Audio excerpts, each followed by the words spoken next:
Yo, what's up mga bossing? Natin nakita andre no nga Mamaw build na pod Malaysian inspired Wave 125. So sa iyang mags mga bossing, Hylos ang brand. Tapos sa iyang swing arm naka TRC, and then sa iyang makina o side case o crankcase shell mga bossing CNC, naka-customize na ni sa pangalan sa owner. So ang iyang outer tube naka TRC na pod. Then ang ilalom sa makina mga bossing porag na ay kugita, nakapulupot sa ilalom. Then sa iyang caliper bossing naka Brembo. Then super load na pod niyang makina. Then sa caliper niya adilin ang brand. So sa iyang side case nga bossing nga CNC, naka-engrave na pod ang iyahang pangalan diha. Then ang kickstarter naka-alloy na. Ang iyahang elbow to pipe naka-OP Racing. So Malaysia purchase ni siya mga bossing.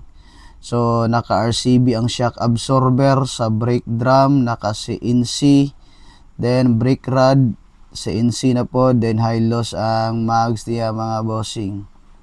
So malinitag iya sa unit nga ato ang gi-feature mga bossing. So shout out kay Boss Ryan Carlson Casas. Sa iyang handle naka RCB, din naka quick throttle na po siya mga bossing.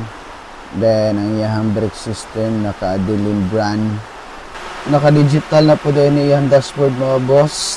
Then ang iyahang stabilizer Showa di ang brand ani, and then sa iyahang battery naka RCB, tapos TRC ang U-box. Then fuel tank niya mga boss naka TRC ang brand. So in total mamaw na mamaw talaga yung unit na to mga boss.